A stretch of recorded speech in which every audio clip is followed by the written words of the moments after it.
ናችሁ? ምስራቅ ላይ ከምስራቅ ምግቦች እንደምናችሁ? ደህና ናችሁ ወይ? ሁሉ ነገር ደህና ነው ወይ? እኔ ደህና ነኝ። እንግዲህ ዛሬ ደግሞ ምንድን ነው ያሰባችሁት ለምሳ ወይ ለራት የምትበሉትን ነገር በሚል እንግዲህ ቤቴ ቺክን ስላለ ዶሮ ማለት ነው ሮስት እናደርገዋለን። እሱን ሮስት አድርገን የቺክን ታይስ ማለት የቺክኑ እግር ማለት ነው። እሱን ሮስት እናደርጋለን በደንብ ቀምመ ነው። ከዛ ደግሞ አብሮት የሚሄደውንም ነገር እንሰራለን። እንደምትወዱት እርግጠኛ ነኝ እና እባካችሁን ዛሬ ደግሞ አዲስ የመጣችሁ ሰዎች እስከ ዛሬ አይታችሁ ማታውቁ እንኳን ደህና መጣችሁ ልላችሁ እወዳለሁኝ። go ahead and subscribe, like the video and then comment on it እና በጣም ነው የማመሰግነው ስለ ሰፖርታችሁ። አሁን እንግዲህ ምግባችንን ወደ መስራታችን እንሄዳለን። አመሰግናለሁ። እሺ አሁን እንግዲህ ቺክናችንን በደንብ አስተካክለነው እዚህ ውስጥ አድርገነዋል። ይሄ ቺክን ታይስ የሚባለው ጥሩ ብዙ ፍሌቨር የያዘው እሱ ነው፣ ላይክ ጣዕም ያለው ቢኮዝ እዚህ ሀገር ዳርክ ሚት ይሉታል። ዳርክ ሚቱ ብዙ ጊዜ ብዙ ፍሌቨር አለው። ስለዚህ ለሮስቲንግ ለምናምን እሱ በጣም ቆንጆ ነው። ይሄኛው እንግዲህ ቆዳው የተነሳለት አጥንቱ ይወጣለት ነው ኦልሬዲ። ግን ኤኒ ካይንድ ቺክን ቤታችሁ ያለውን ማድረግ ትችላላችሁ። ስለዚህ አሁን ይሄንን ለመቀመም እነዚህን ቅመሞች እጠቀማለሁኝ። አሳየኝ and እዚህ ጋር ይሄ ቅመም ሃት ቺሊ የሚባለው ነው። ስፓይሲነት አለው። እናንተ ባትጠቀሙትም ትችላላችሁ። ያው እንደምታውቁት ነው እኛ ቤት እንግዲህ ትንሽ ቅመሞች እንወዳለን። እሱን አደረግን ግማሽ ማንኪያ የሚሆን። ይሄ ቺክን ኦልሞስት 2 ፓውንድ አካባቢ ነው። ስለዚህ ይሄ ደግሞ ሮዝሜሪ ጋርሊክ የሚባለው ቅመም ነው። እሱንም ከሳምስ ታገኙታላችሁ። ይሄ ነው ሮዝሜሪ ጋርሊክ። ከዛ ትንሽ የፓርስሊ ቅጠል እንደዚሁ እናደርጋለን። እንደገና ደግሞ ይሄ ለመን ፔፐር የሚባለውንም እሱንም ወደ 1 ስፑን የሚሆን እናደርጋለን። ከዛ ደግሞ ፓፕሪካ የሚባለው እንደውም እንደ በርበሬ ነው። እንደውም ብዙ ጊዜ እኔ በርበሬም ራሱ ጨምራለሁ እዚህ እንደዚህ ቺክን ስሰራ። ግን ይሄው ፓፕሪካውን አድርገናል። ከዛ ትንሽ ጨው ቢኮዝ ቅመሙ ኦልሬዲ ጨው ስላለው ጨው መጠንቀቅ ይኖርብናል። ስለዚህ በጣም ትንሽ ጨው ነው ያደረኩት። እንደ በርበሬ እዚህ ጋር ሎሚ አለኝ።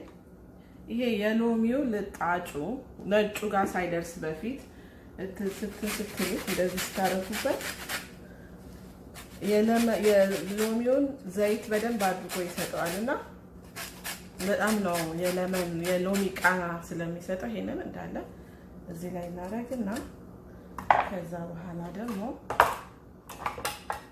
ግማሿን ሎሚ እንደዚህ አድርገን እዚህ ላይ እንጨምቀዋለን። እና ትንሽ አቮካዶ ኦይል ወደ 1 የሾርባ ማንኪያ የሚሆን ያህል አድርገን ከዛ ይሄንን በደንብ አድርገን እንደዚህ እናቀላቅላለን ሁሉም ቺክን እስከሚዳረስ ድረስ ማለት ነው። እና ከቻላችሁ እንደዚህ አስቀድማችሁ አድርጋችሁ ለትንሽ ደቂቃ ወይ እስከ 30 ደቂቃ እስከ 1 ሰዓት እስከ 2 ሰዓት ቢቀመጥ ቅመሙ በደንብ ይብላላል ከቺክኑ ጋር ማለት ነው። ስለዚህ አሁንም እኛም ለትንሽ ጊዜ እንደዚህ አድርገን እናስቀምጠዋለን። ዛሬ ደግሞ መክሊት ሴቷ ልጄ ማለት ነው ከዚህ ጋር የሚሄደውን ሮስትድ ፖቴቶ እንዴት እንደሚሰራ ማሳየት ስለፈለገች ከሄስ ማሪኔት እስከሚያደርግ ድረስ እሷ ደግሞ ስታሳ Okay, hi Maklit.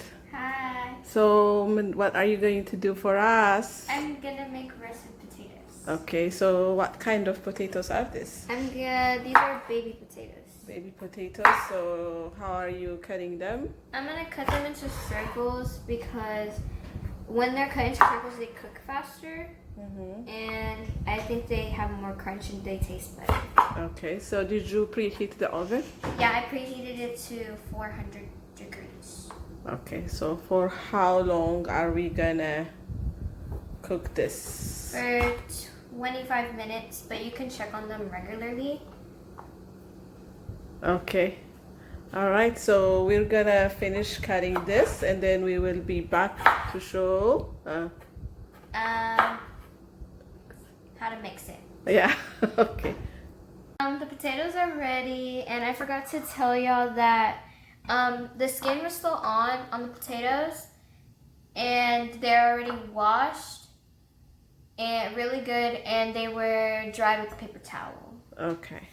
So you're going to season those? Yeah. Okay. I'm gonna put some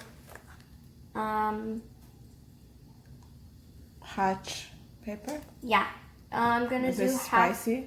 it's a spicy one, and I'm gonna do half a tablespoon. Okay. A teaspoon. A teaspoon. Yeah, so you're gonna put half a teaspoon of every Everything. spice? Okay. Yeah. So that's And rosemary then this garlic. is rosemary garlic.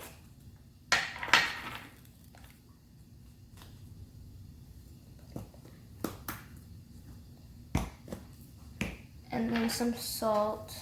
I'm gonna just do a pinch. Okay. And then some paprika. Okay.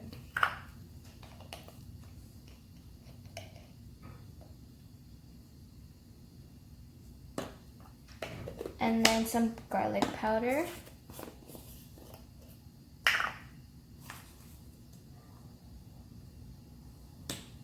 And some chili powder. So you're going to make this kind of spicy-ish. Yeah. So the seasoning that you use, everybody don't have to use it, right? Yeah, it's just the yeah. ones. that It's just you- what we use in our house. Okay. And because we like our potatoes spicy. Yeah. And then I'm gonna put some pepper.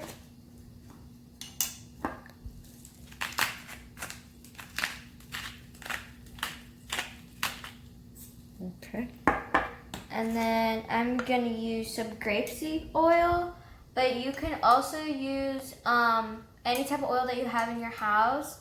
But my mom told me that I should use either avocado oil or grapeseed oil at most. For roasting and For roasting and stuff. yeah. So that's about 2 tablespoons. Okay, then you're gonna mix it And in. then we're gonna mix it and just let it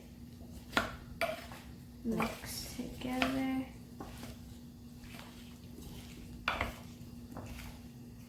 Okay. It's mixed very well. I'm just gonna put it on the tray and just spread it out evenly.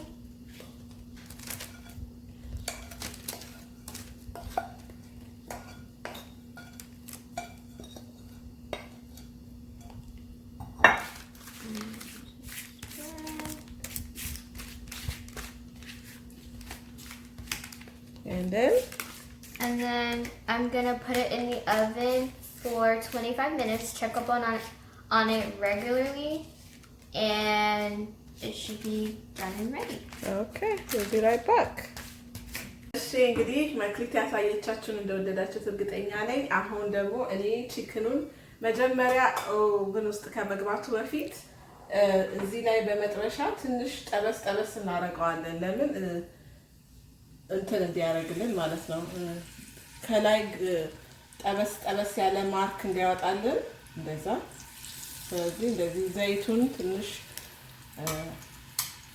እናሞቀውና ከዛ በኋላ ይሄንን እንደዚህ በሁለቱም ሳይድ ሜቢ ለ3 ደቂቃ በሁለቱም ሳይድ እናደርገዋለን ማለት ነው። ከዛ በኋላ ኦቭን ውስጥ እንከተዋለን። እዚህ አሁን እንደምታዩት ቺክናችን ከላይም ከስርም እንትን ብሏል ጠበስ ብሏል። አሁን ለአበሳሰሉን ለመጨረስ ወደ አንድ 10-15 ደቂቃ እንደዚህ ሳህን ላይ አድርገን ኦቨን ውስጥ እንከተዋለን ማለት ነው። በ400 ዲግሪ ኦቨን ውስጥ ይገባል። ከዛ 10-15 ደቂቃ ተሸፍኖ ይበስላል። ከዛ በኋላ ለመበላት ሬዲ ይሆናል ማለት ነው።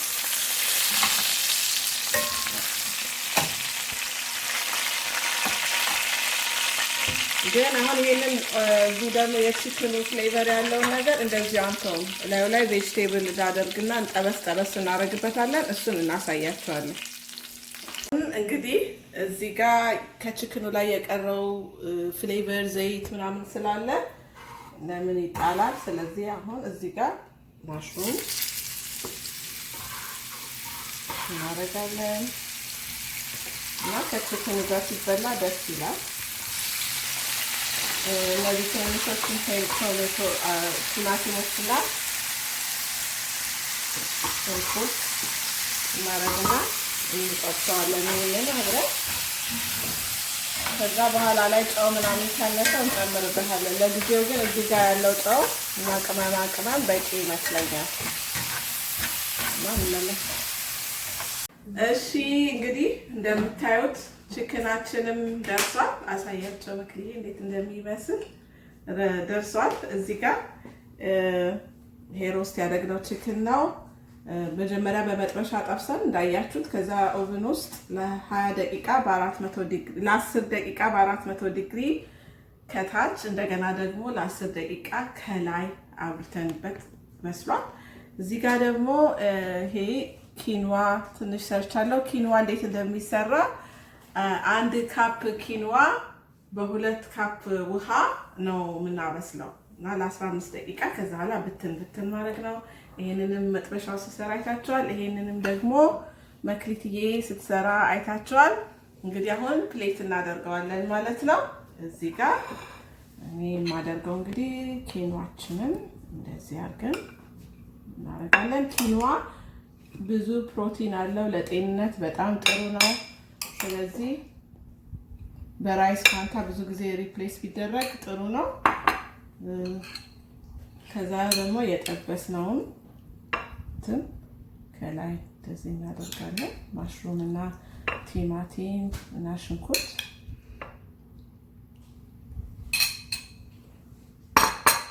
ከዛ በኋላ እንግዲህ ምግብ የሚበላው በአይን ነው አይደለ? ስለዚህ ቆንጆ አድርገን እንደዚህ እናቀርበዋለን። አንድ ብቻ ይበቃናል መሰለኝ። ከዛ ደግሞ እዚህ ጋር የመክሊትን ድንች ሮስት ያደረገችውን እናደርጋለን። እንግዲህ እኛ ቤታችን ይሄ ሳልሳ አይጠፋም ሁሌም። ይሄ ሳልሳ ሬሲፒውን ዲስክሪፕሽን ቦክስ ውስጥ አደርግላችኋለሁ። የተሰራው በቃሪያ፣ በሴላንትሮ፣ በጅንጅብል፣ በኦሊቭ ኦይል፣ በሎሚ፣ በነጭ ሽንኩርት ተደርጎ ነው። እሱን ደግሞ እንግዲህ ያ ትንሽ እንደዚህ አድርገን ለማሳመሪያ እናደርገዋለን ማለት ነው። እና ምግባችን ይሄንን ይመስላል። አሁን ደግሞ እንግዲህ እንቀምስላችኋለን። እንግዲህ ዮናታን ደግሞ ቀማሻችን ነው። እንግዲህ እስቲ አሳይለት።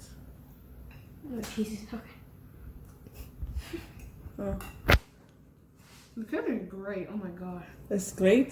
Okay.